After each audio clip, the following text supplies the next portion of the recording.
जय श्री कृष्णा। आप सबका स्वागत है इस गीता पाठ के सत्र में।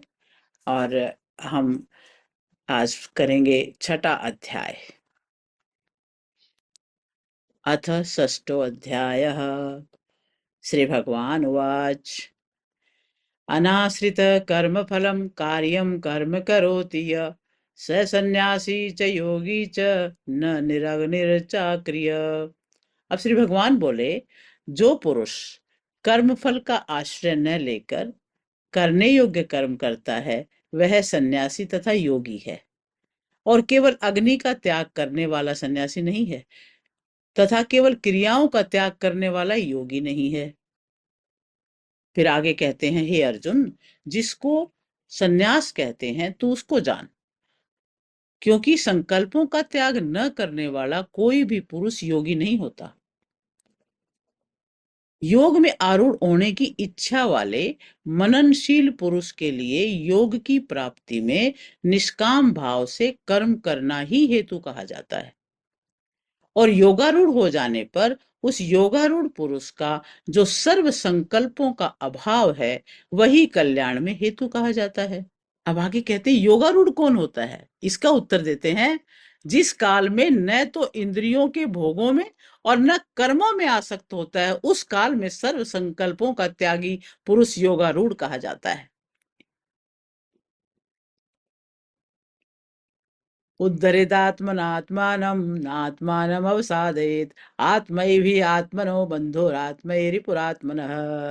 अपने द्वारा अपना संसार समुद्र का उद्धार करें और अपने को अधोगति में न डालें, क्योंकि मनुष्य आप ही तो अपना मित्र है और आप ही अपना शत्रु है। आगे भगवान कहते हैं, जिस जीवात्मा द्वारा मन और इंद्रियों सहित शरीर जीता हुआ है उस जीवात्मा का तो वह आप ही मित्र है, और जिस द्वारा मन और इंद्रियों सहित शरीर नहीं जीता गया है उसके लिए वह आप ही शत्रु के सदृश शत्रुता में बरतता है। आगे बताया कि गर्मी सर्दी सुख दुख आदि में तथा मान और अपमान में जिसके अंतःकरण की वृत्तियां भली भांति शांत हैं, ऐसे स्वाधीन आत्मा वाले पुरुष के ज्ञान में सच्चिदानंद घन परमात्मा सम्यक प्रकार से स्थित है, अर्थात उसके ज्ञान में परमात्मा के सिवाय अन्य कुछ है ही नहीं। जिसका अंतःकरण ज्ञान विज्ञान से तृप्त है, जिसकी स्थिति विकार रहित है, और जिसकी इंद्रियां भली भांति जीती हुई हैं, और जिसके लिए मिट्टी पत्थर सोना एक समान है, वह योगी युक्त है और भगवत प्राप्त है, ऐसा कहा जाता है। आगे कहते हैं, सुहृद मित्र वैरी उदासीन मध्यस्थ द्वेष्य और बंधुगणों में धर्मात्माओं में और पापियों में भी जो समान भाव रखता है वो अत्यंत श्रेष्ठ है। मन और इंद्रियों सहित शरीर को वश में रखने वाला आशा रहित और संग्रह रहित योगी अकेला ही एकांत स्थान में स्थित होकर आत्मा को निरंतर परमात्मा में लगावे। कर्म योग ज्ञान योग और भक्ति योग तो कारण निरपेक्ष साधन है, पर ध्यान योग करण सापेक्ष साधन है। अब भगवान ध्यान योग का वर्णन आरंभ करते हैं। शुद्ध भूमि में जिसके ऊपर क्रमशः कुशा मृगछाला और वस्त्र बिछे हैं, जो ना बहुत ऊंचा है ना बहुत नीचा है, ऐसे अपने आसन को स्थिर स्थापन करके उस आसन पर बैठकर चित्त और इंद्रियों की क्रियाओं को वश में रखते हुए मन को एकाग्र करके अंतःकरण की शुद्धि के लिए योग का अभ्यास करें। अर्थात यहाँ नासिका के अग्रभाग को देखना मुख्य नहीं है, परंतु मन को एकाग्र करना प्रमुख है। अब बिछाने और बैठने के आसन की विधि बताकर अब आगे के 2 श्लोकों में फल सहित सगुण साकार के ध्यान का प्रकार बताते हैं। कहते हैं, काया सिर और गले को समान और अचल धारण करके और स्थिर होकर के अपनी नासिका के अग्रभाग पर दृष्टि जमाकर अन्य दिशाओं को न देखता हुआ ब्रह्मचारी के व्रत में स्थित होकर भय रहित और भली भांति शांत अंतःकरण वाला सावधान योगी मन को रोककर मुझ में चित्त वाला और मेरे परायण होकर स्थित होवे। फिर आगे कहते हैं, इस प्रकार वश में किए हुए मन वाला योगी आत्मा को निरंतर मुझ परमेश्वर के स्वरूप में लगाता हुआ मुझ में रहने वाली परमानंद की पराकाष्ठा रूप शांति को प्राप्त होता है। हे अर्जुन, ये योग न तो बहुत खाने वाले का, न बिल्कुल न खाने वाले का, न बहुत सोने वाले का और न सदा जागने वाले का ही सिद्ध होता है। युक्ताहार विहारस्य युक्त चेष्टस्य कर्मसु युक्त स्वप्नावबोधस्य योगो भवति दुःखः। दुखों का नाश करने वाला योग तो यथा योग्य आहार विहार करने वालों का, कर्मों में तथा योग्य चेष्टा करने वालों का और यथा योग्य सोने और जागने वालों का ही सिद्ध होता है। अत्यंत वश में किया हुआ चित्त जिस काल में परमात्मा में भली भांति स्थित हो जाता है, उस काल में संपूर्ण भोगों से स्पृहा रहित पुरुष योग युक्त हो जाता है, ऐसा कहा गया है। अब आगे कहते हैं, जिस प्रकार वायु रहित स्थान में स्थित दीपक चलायमान नहीं होता, वैसी ही उपमा परमात्मा के ध्यान में लगे हुए योगी के जीते हुए चित्त की कही गई है।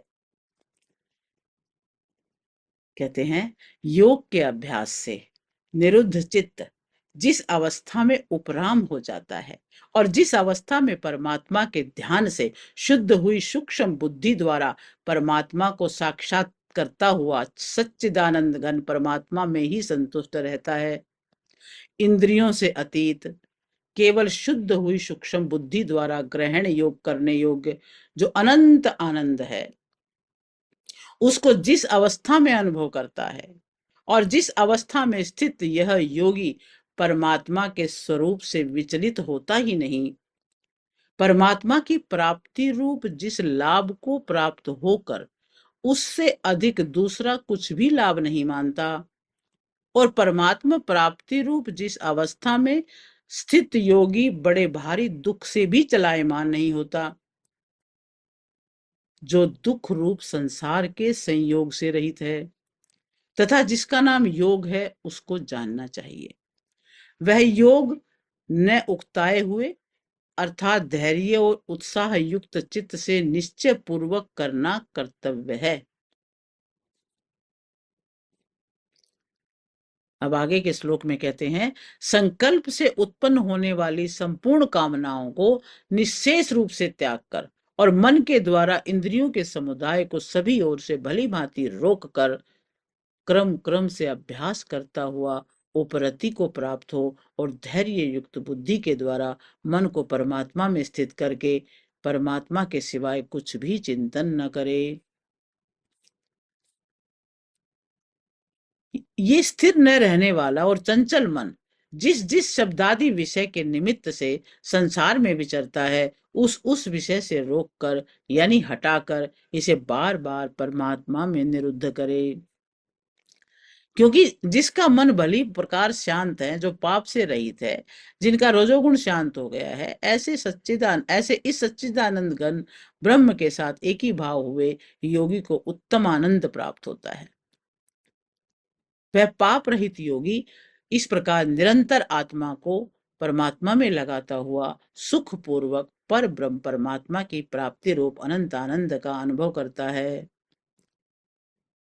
आगे कहते हैं, सर्वव्यापी अनंत चेतन में एक ही भाव से स्थिति रूप योग से युक्त आत्मा वाला और सभी में संभाव से देखने वाला योगी आत्मा को संपूर्ण भूतों में स्थित और संपूर्ण भूतों को आत्मा में कल्पित देखता है।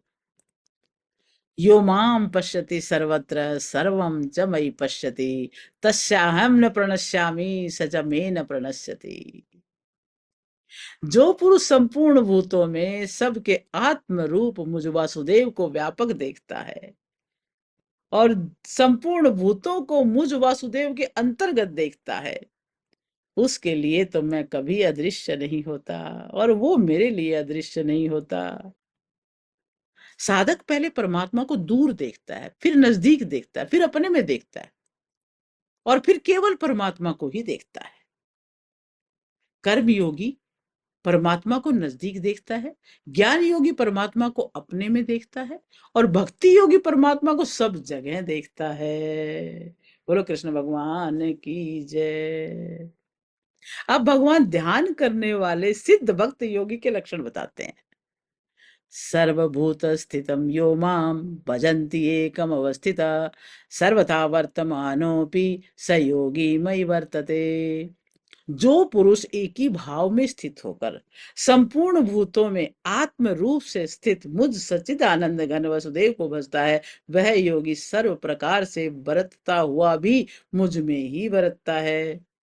हे अर्जुन, जो योगी अपनी भांति संपूर्ण भूतों में सम देखता है और सुख और दुख को भी सब में सम देखता है, वह योगी परम श्रेष्ठ माना गया है। अर्जुन कहते हैं, हे मधुसूदन, जो ये योग आपने समभाव से कहा, मन के चंचल होने से मैं इसकी नित्य स्थिति को नहीं देख रहा हूं।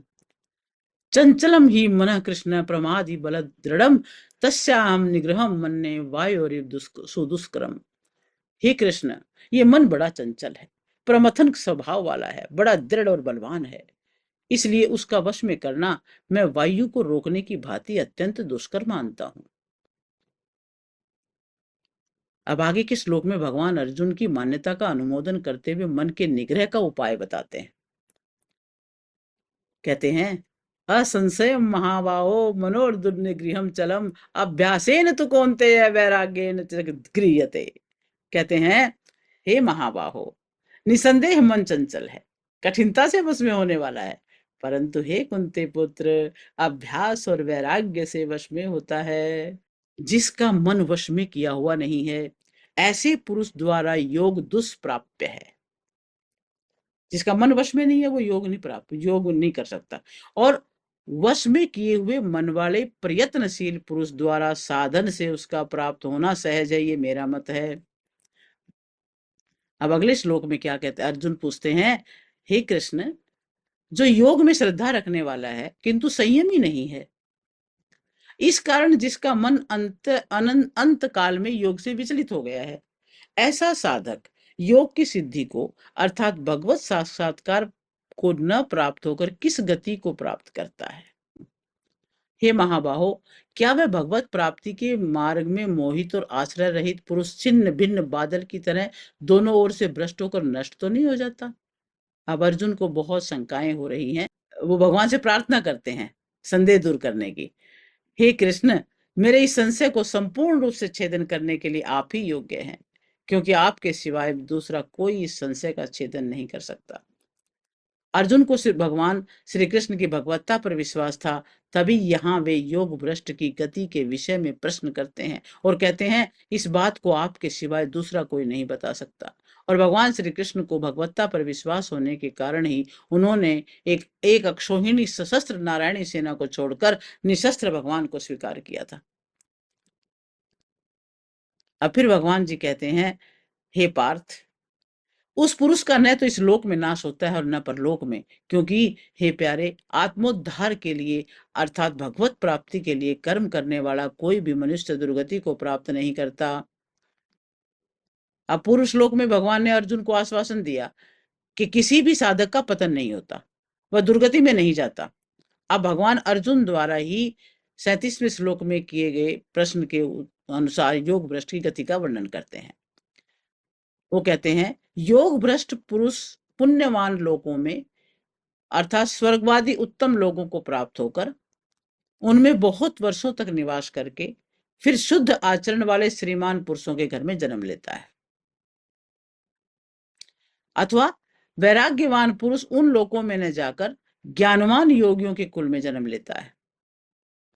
परंतु इस प्रकार का जो ये जन्म है, सो संसार में निसंदेह अत्यंत दुर्लभ है।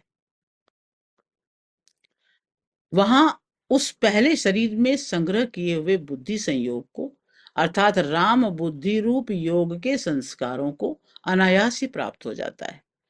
और हे कुरुनंदन, उसके प्रभाव से वह फिर परमात्मा की प्राप्ति रूप सिद्धि के लिए पहले से भी बढ़कर प्रयत्न करता है। फिर आगे कहते हैं, वह श्रीमानों के घर में जन्म लेने वाला योग भ्रष्ट पराधीन हुआ भी उस पहले के अभ्यास से ही निसंदेह भगवान की ओर आकर्षित हो जाता है, और समबुद्धि रूप योग का जिज्ञासु भी वेद में कहे हुए सकाम कर्मों को फल सकाम कर्मों के फल को उल्लंघन कर जाता है।